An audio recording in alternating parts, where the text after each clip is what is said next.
Hi, this is Shu with a review another Korean Pro Specs shoes. This is called the X Fin. The X name has been used in a number of shoes. The X40 has been a pretty quality foam material, foam cushioning material. They found the right balance between something of a EVA and eTPU.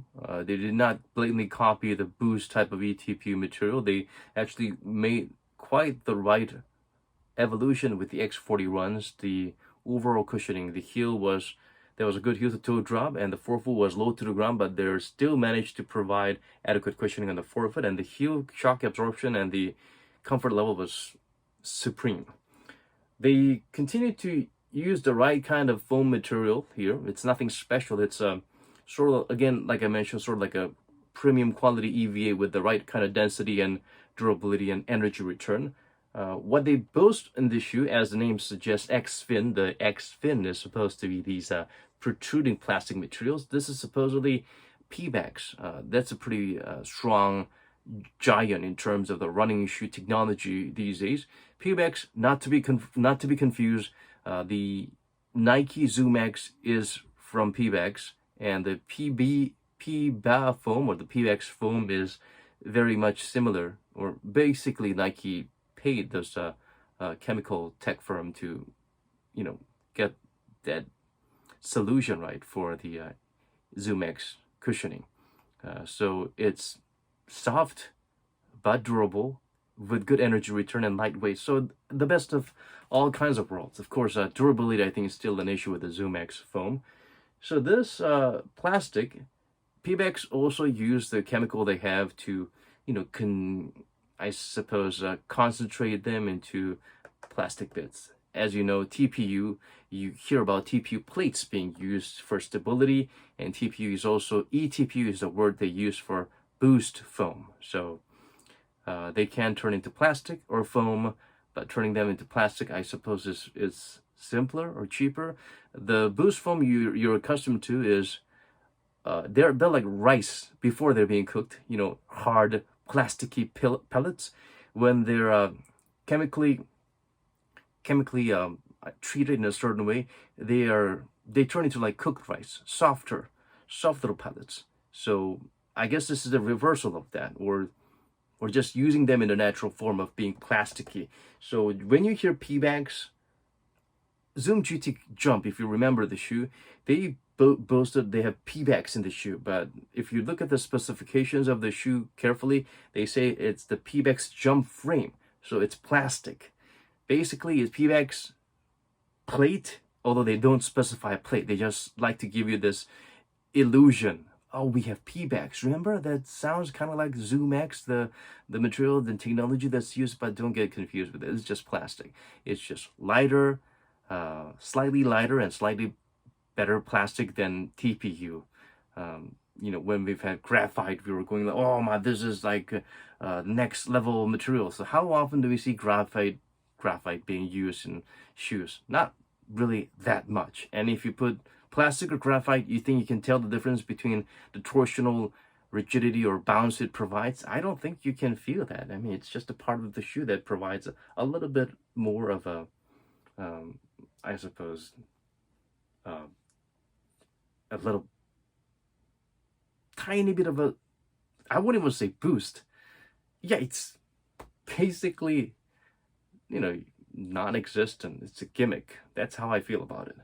As for these plates, these frames, on the heel, it works nicely because the heel cushioning, it's all about just shock absorption.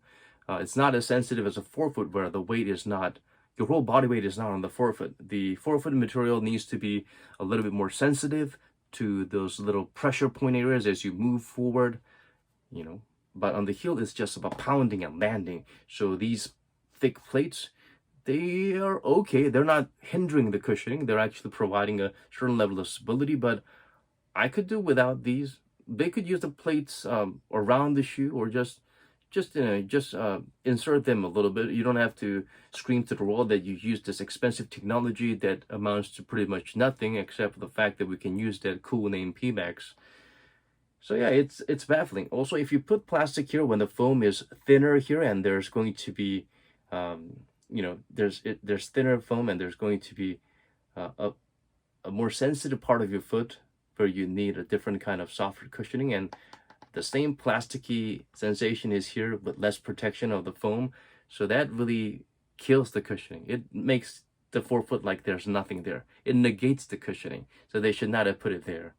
Or they could have used something very different in terms of density of the midsole and the forefoot. So all in all, it tried to look cool. It tried to have an international power brand in it, but other than that, it's just shooting itself in the foot, not doing much. But Pro Spec shoes overall, I think they're doing a good job with the design, and the material is knit and breathable here, and nice fuse all around, and the padding all around the ankle and the tongue is very nice. The heel cup is right there, and it hugs the foot nicely, and the Achilles padding is raised a little bit to provide that extra degree of comfort, and also it helps you slide your foot in better. For a size 9, it weighs about, I believe, 290 gram, which is pretty lightweight. It fits, it's kind of roomy, but it's not crazy wide. I feel like it's got an uncomfortable dead space area on top of the toe box area. So that, to me, that's a deal breaker for me. If you have really high big toes or a high foot, then maybe this is the kind of shoe you want. But most of the times, I think people don't appreciate the dead space on top of the toe area. So yeah, the outsole pattern, yeah, it's nice. They try to make it even lighter by having minimal amount of rubber, but these traction, they're just there as rubber surface. I like this little herringbone pattern, which is the blades are not just straight, they're actually angled in such a way, like 30 or 40 degrees. They should do more of this. I wish they would use this in all of their shoes. This is good traction. They could have used this, even if they use it sparingly. It'll still be better than just having slabs of flat rubber. Don't get confused with pebax. Don't be fooled by the hype just because you hear the word pebax. It's not ZoomX type of cushioning. It more often than not is about having the pebax brand plastic, which is supposedly better, but plastic is plastic. They're not about cushioning. So